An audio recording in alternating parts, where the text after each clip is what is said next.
We took over some companies. We were part of that when our companies were taking over these new brands. So I was already a big fan of the product.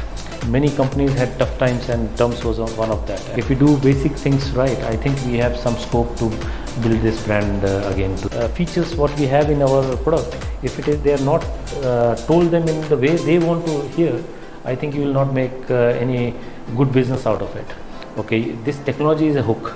Okay, after that your product has to speak for itself.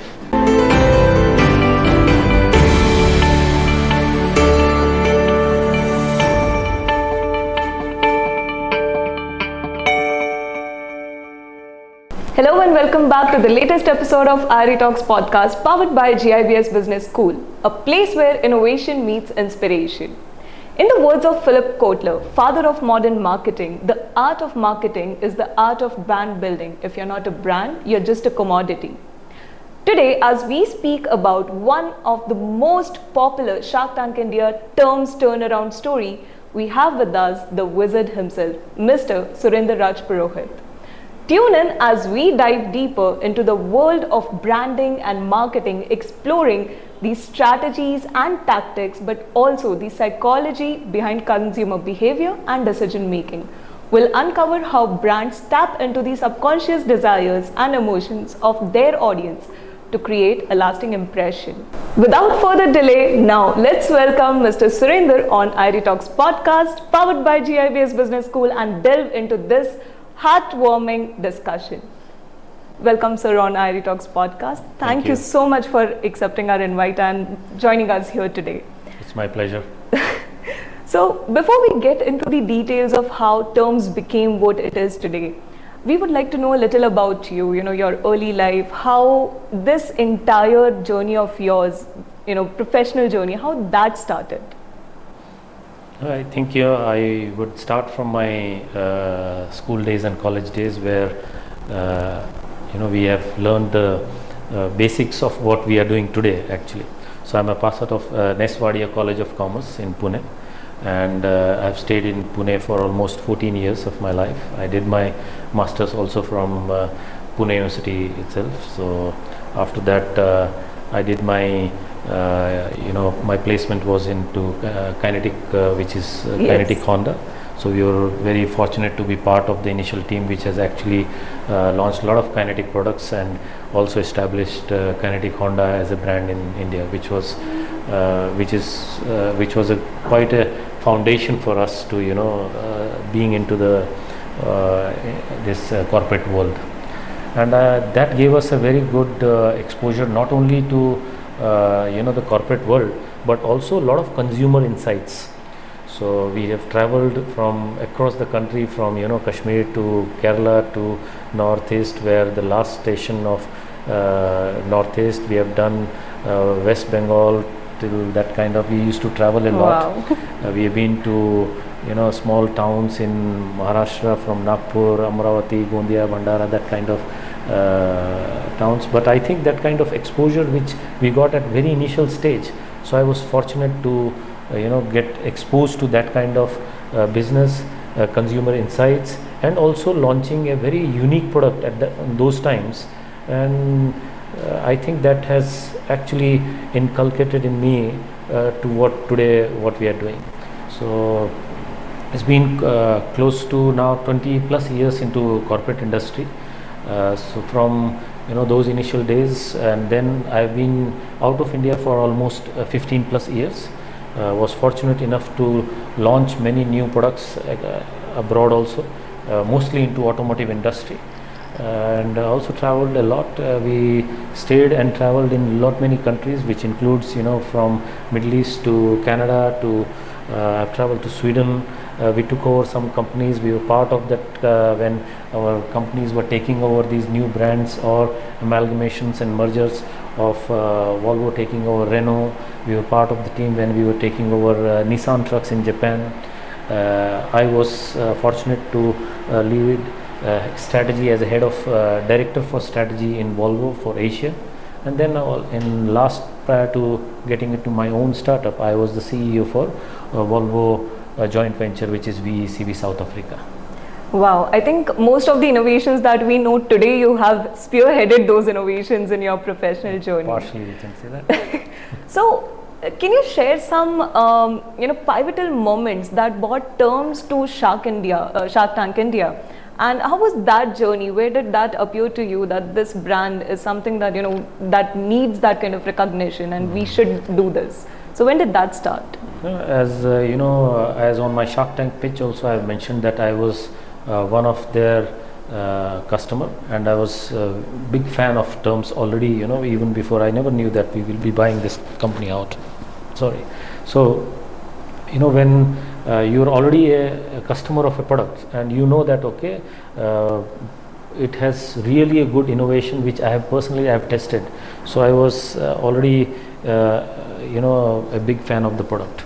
So when this opportunity, when I was back from India, we were along with my friend Sushil Sharma. We actually own a company called Marwadi Catalyst. So we were already investing into few startups. Now the portfolio has gone even more than 50 companies. At that time, we actually came across as terms, which was actually wanting to either raise fund, or they were also looking out for some potential buyer who can buy it out. And they had quite an option. But I think when they were exploring, we were also one of the as a company which was into the consideration. And I think in COVID times, when we did a bit of due diligence and all that, we said, the reasons for failure of terms in COVID times were different or were very genuine, and it was not the product which actually failed. It was the circumstances, when especially in COVID times, and many companies had tough times, and terms was one of that. And we thought, if we do the things after the COVID, if we do basic things right, I think we have some scope to build this brand again to the glory which it has enjoyed. So that brings me to my next question. Prior to COVID or prior to Shark Tank India, even in your pitch, you mentioned that you had some really glorious board of people who were investors in the business, and it was doing pretty good. It was flourishing. So what went wrong, and what were the challenges that the brand faced, in terms of brand recognition or market positioning, and how did you coming on board help the brand regain that momentum again? These things, when now in hindsight, when we look at it, it's easier to say, these were the mistakes. But I think what major problems, or what we saw that which needs our attention, and we should not do the things which has actually pulled them down in those times, apart from COVID. This was, first of all, it was actually the kind of target audience and the product positioning or the brand positioning. What they've done was into the little bit of they were competing into the mass. When you have such a nice tech, and it was not easy for to have that kind of tech at that level and still selling at very low price just to get the top line. So they were more behind the top line rather than focusing on niche or finding out the customers who can actually really pay for your tech. So they were into bit of mass. And second, when you are under the pressure of expanding your top line at a very aggressive rate, I think you somehow lose the sight of your bottom line. Yes. When we did due diligence of this brand, we realized that you have to be very cautious on your unit economics, and at that time the unit economics was not positive. So it sounds very easy that if you do increase the price and everything, unit economics becomes positive, which is not the case every time. You have to see what are the at each line item where actually which contributes and how much percentage it contributes to make that unit economics positive. So it's not only the price, but there are more, your operational excellence comes into picture. How big is your team? How big is your SKU offering or kind of options which you offer to the market? How much is your inventory cycle? These things matters a lot. And I think with my prior experience into operational excellence, this was natural for me to get deeper into it and resolve these kind of issues, and which is giving us extremely good results now. So terms ka turn around is what the episode was known by on Shark Tank India.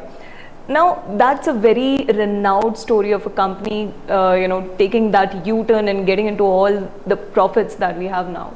As a leader, what was your approach in redefining that entire strategy? What was your plan behind it when you got onboarded? And, what were the tick boxes that you checked that, okay, this is something that needs to be changed, this is how it can be done. So what was that for you? Okay. No, very good question actually. And, I would like to, share with audience that, whenever and we study in MBA that your how do you market and how do you tell your story, even though if every time, and it is said very well explained that if you make excellent product, but if you are not able to, and that will not define your success. Yes. So they say if you have excellent product, that doesn't guarantee you success. Okay, so we have an excellent product, but if you are not able to tell the story in the way audience wants to listen, or the kind of features what we have in our product, if it is they are not told them in the way they want to hear, I think you will not make any good business out of it.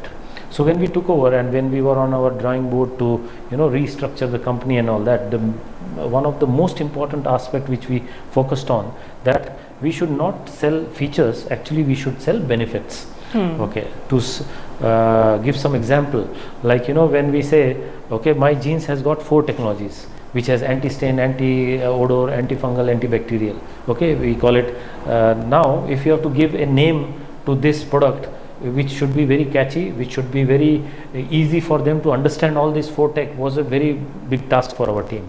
And I think after some deep dive, we came up with a name called 30-day no wash jeans for travel. Okay, says it all. Says it all. Yes. So now when people buy it, now this has become our star product. Okay, and we are not very, very costly also, because your pricing strategy again plays a very, very big role. Okay, though we are using extremely good fabric, this is one of the best jeans where we are getting a lot of comments on our as a feedback that this is one of the best fit jeans, very good fabric and everything. Plus your tech actually makes me feel even very comfortable in this jeans. So when this kind of ads goes in, that has made this product so viral on our website that it's almost out of stock every time. So similar thing happened on our socks as a category. It was amazing, when we were thinking of how do we name this socks, because when we say, okay, our socks has a tech which is with the use of red aloe vera and very sustainable ingredients, and it is now anti-odor.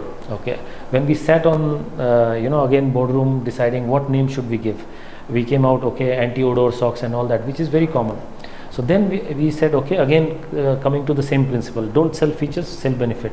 And then we came out with the name called 7-day no smell socks for travel. So it's now Travel Infinity, Travel Pro, that's the kind of brand name we are selling it, and it became a huge success. Similar goes with other products also, like our Cool Tech t-shirts. When you wear our Cool Tech t-shirts, so it keeps you cool, 4-degree cooler, so they are called AC Cool Tech t-shirts. Our white shirt on which are anti-stain, so they are made of pure cotton, you can spill coffee on it and you will have no stains, so it's called Fearless White Shirts.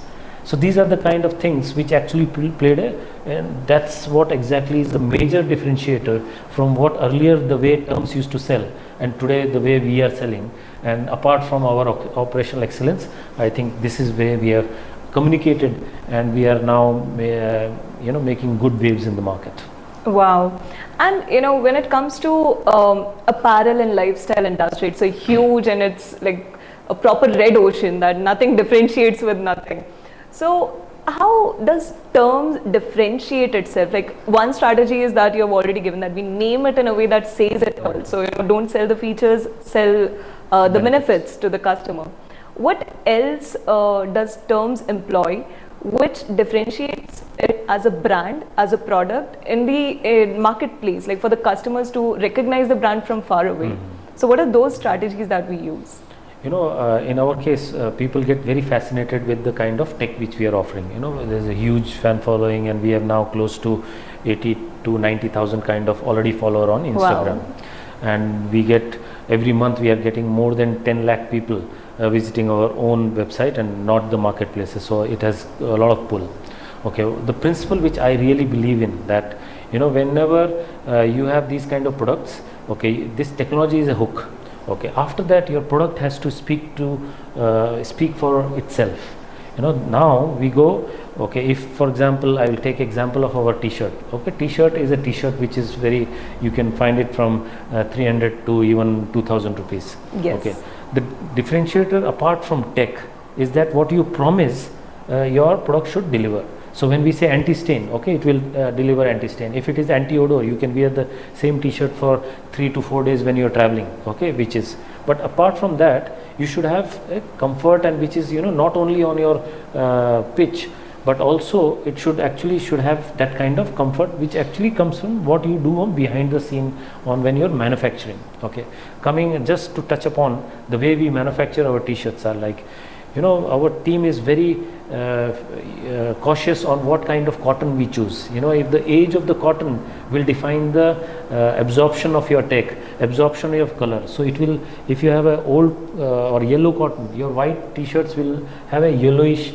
kind of after 1 or 2 washes. So our products are made of very, very fresh cotton. Second, when you do dyeing or natural dyes, when we do dyeing on it, absorption on a fresh cotton is very good, and we don't do machine dry, we do hanger dry, which is bit of time taking and bit of maybe sometime costly process also.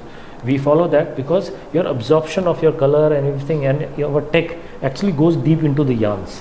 So that makes it even more natural, and the absorption of color, so you will have no fading even after 1 year or that kind of usage of the t-shirt.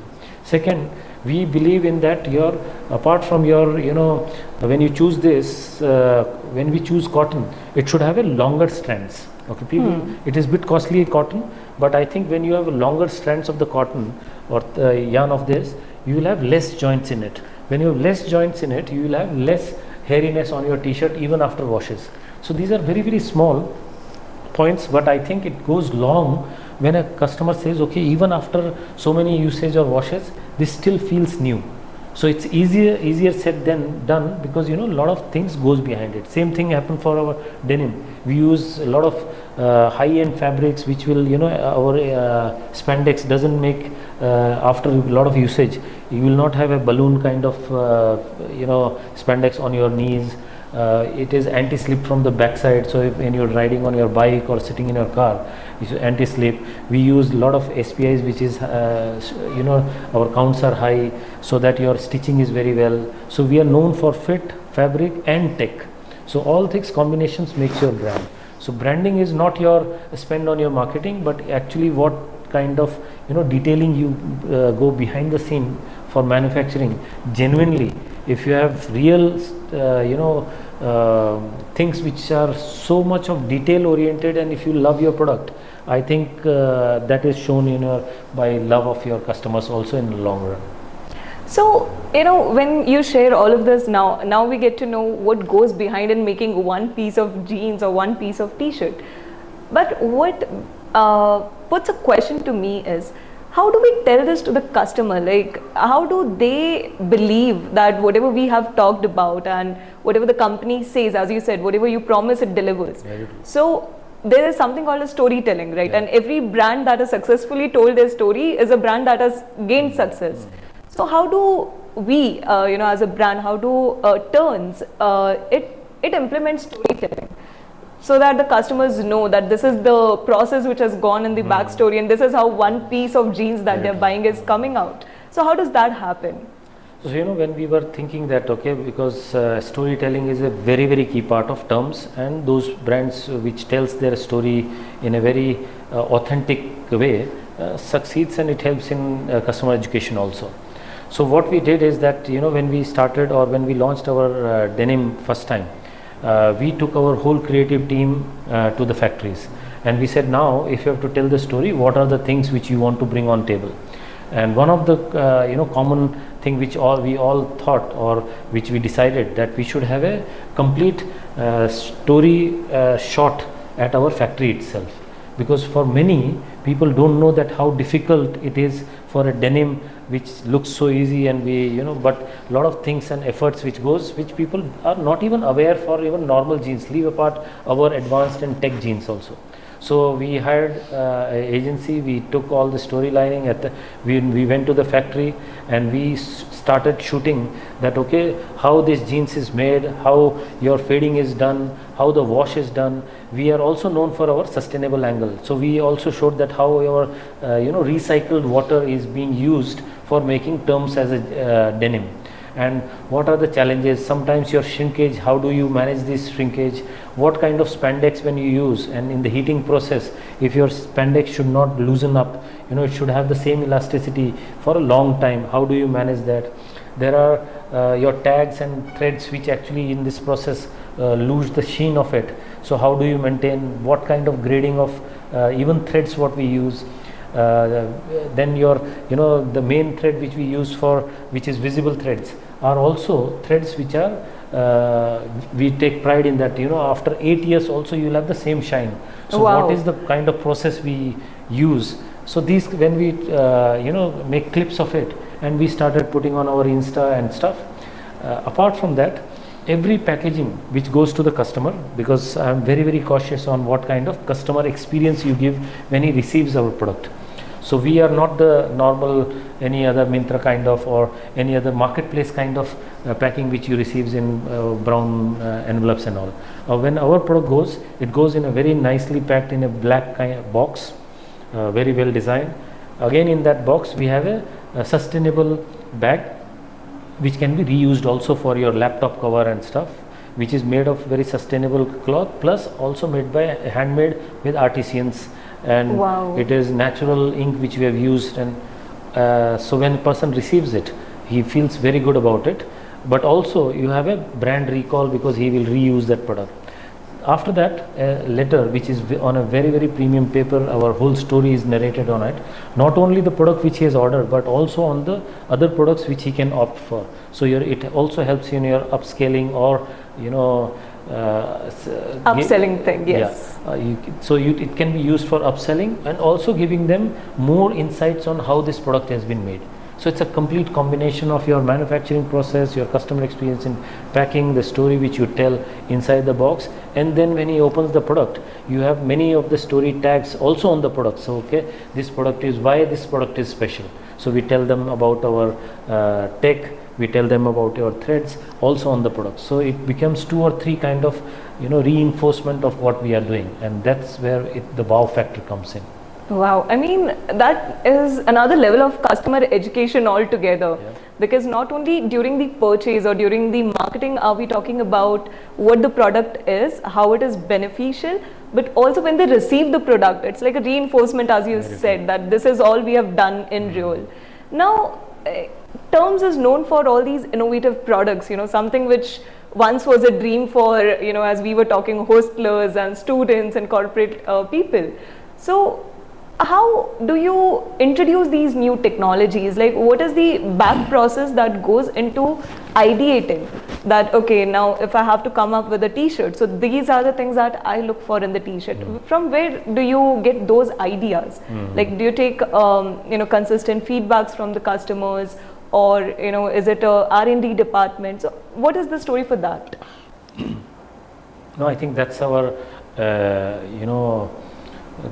that's our one of the continuous process which we do on everyday basis. Every day? Yeah. Wow. So when I say every day, whenever you are traveling, and as I said, the 7-day no smell socks, when we launched, the idea came in when actually I missed a flight in Heathrow in London, and I was at the airport for almost 5 to 6 hours to catch up the next flight. So in 4 to 6 hours, when you go around and you see what's happening in the world and what people are buying at the airports, and when I saw that many people at the airport are buying socks which are very unique, either they are buying because of the feature, or they have missed packing socks in there. So this is a category which actually excited me. And then when also there are some tech things which were written on them, like it is for diabetic, or when you're traveling for long, so that kind of things which are there. And that's where I got an idea that when you're traveling, you should have socks which should not smell.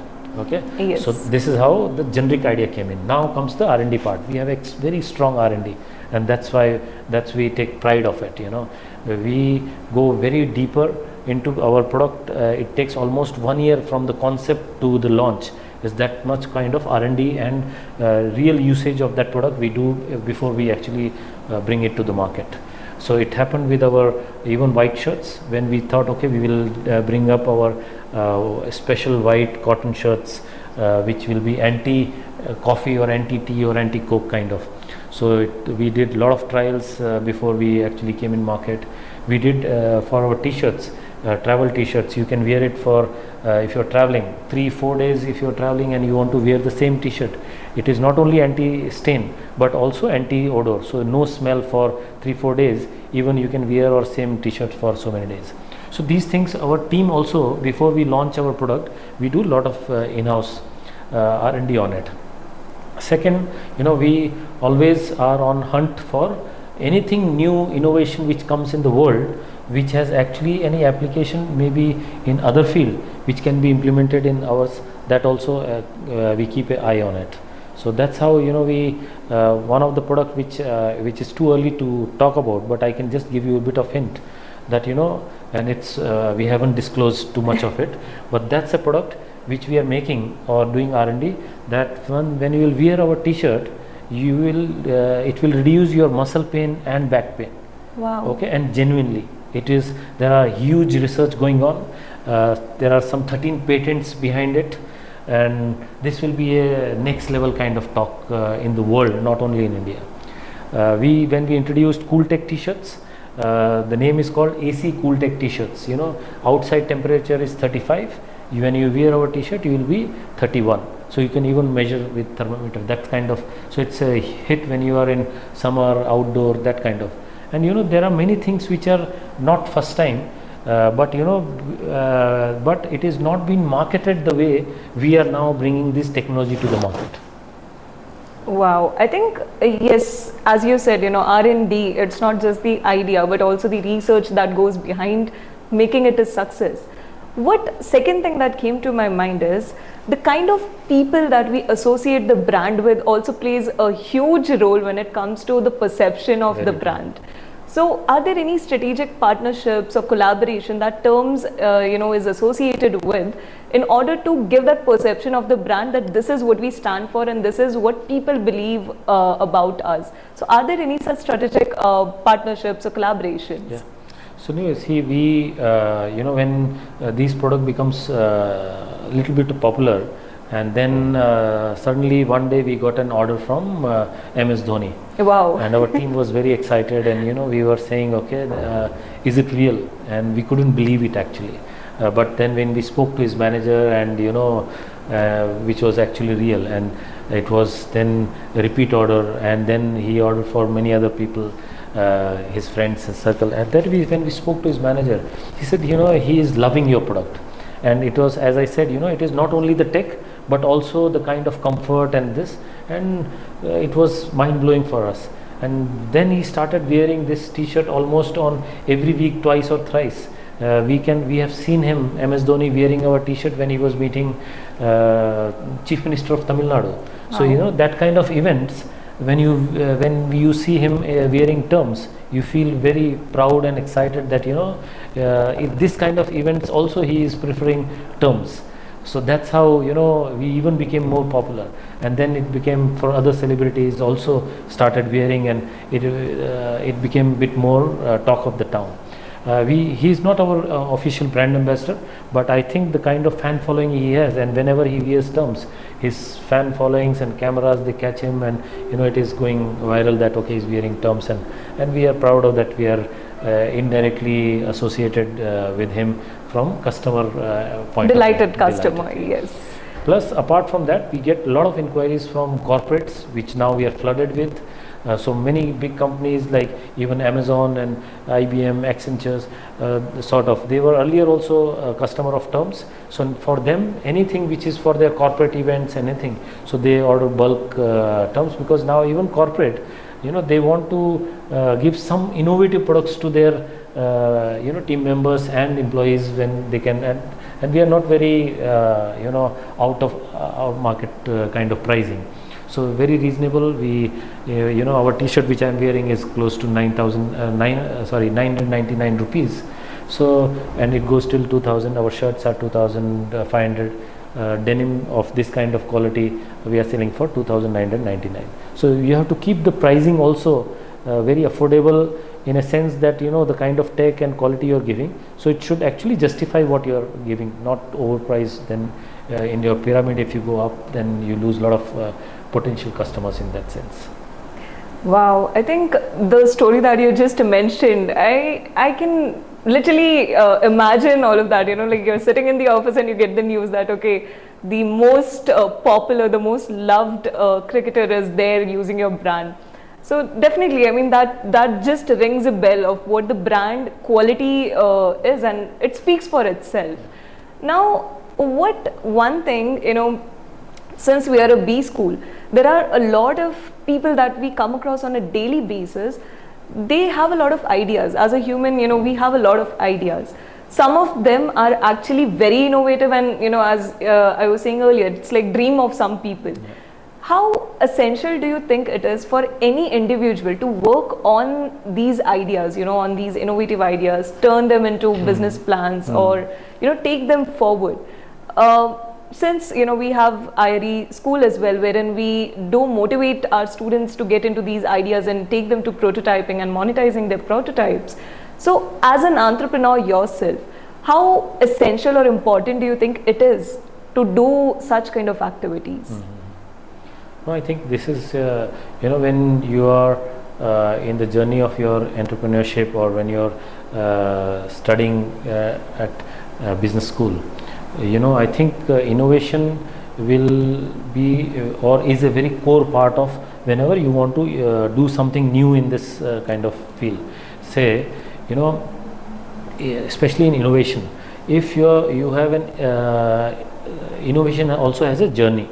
If you are innovating something which is too early for the generation, yes, I think then you may be awarded as an innovator, but I think monetization will become a problem, yes, or it will take a bit of time, or that is one of the challenge when you become too much of as an innovator, or you go beyond your times.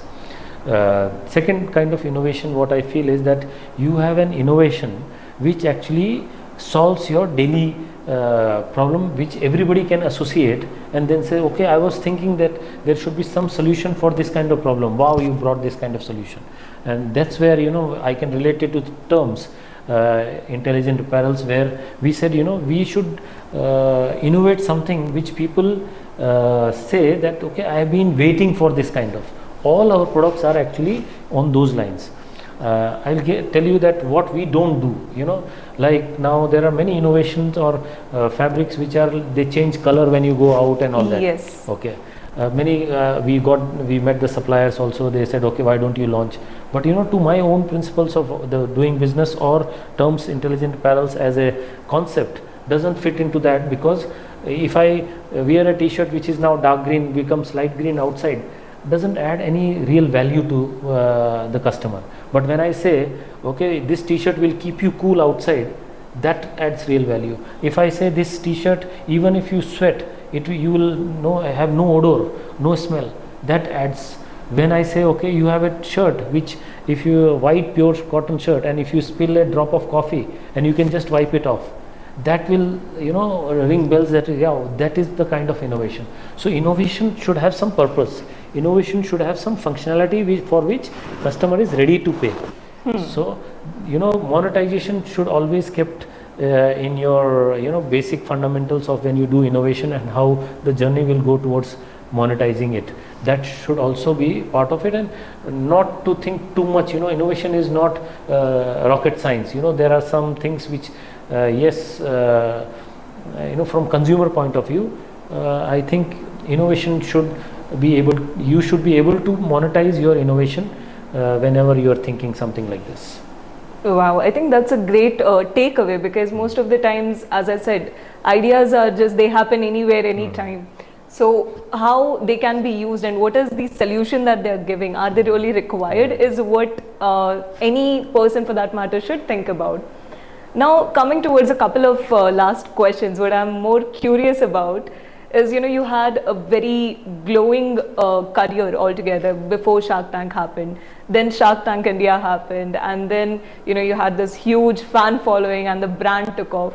So what does it feel like on a daily basis to be Surendra Raj Purohit? What is that for you?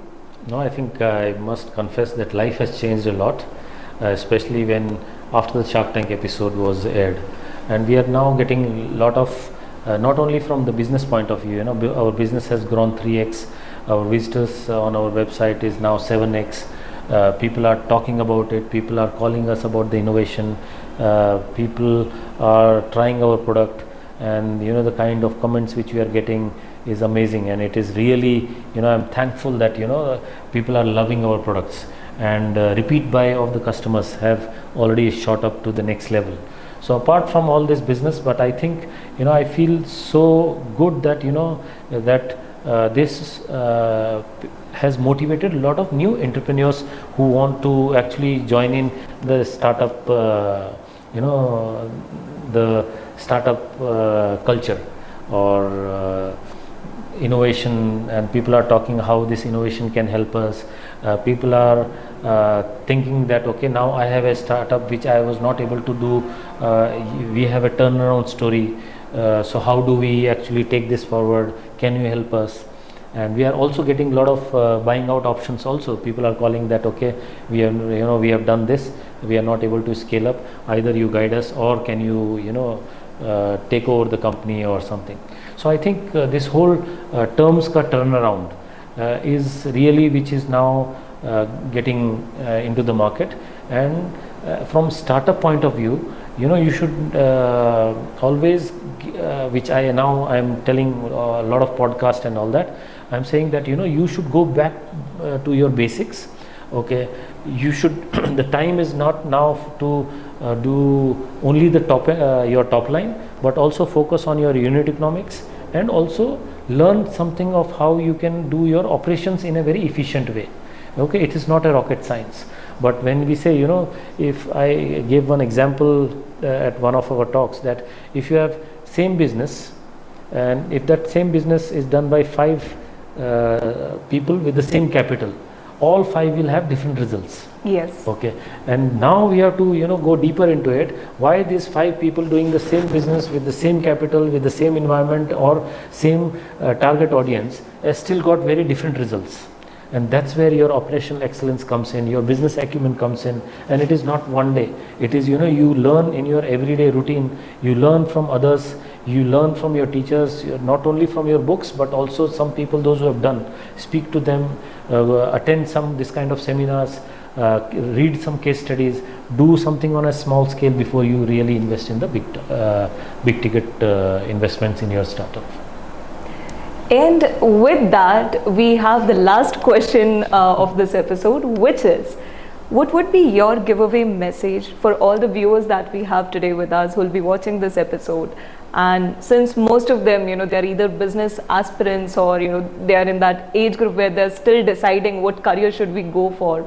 And with, as you said, startup culture taking a boom, I think all thanks to Shark Tank India, that it gives the confidence to these people that yes, it is possible, it is doable. So what would be your giveaway message to these young generation people of India? I think that's a very important takeaway, I would say, from this podcast. Whenever you want to start a business or you have some idea of which you want to do of your own, I think first do real deep research.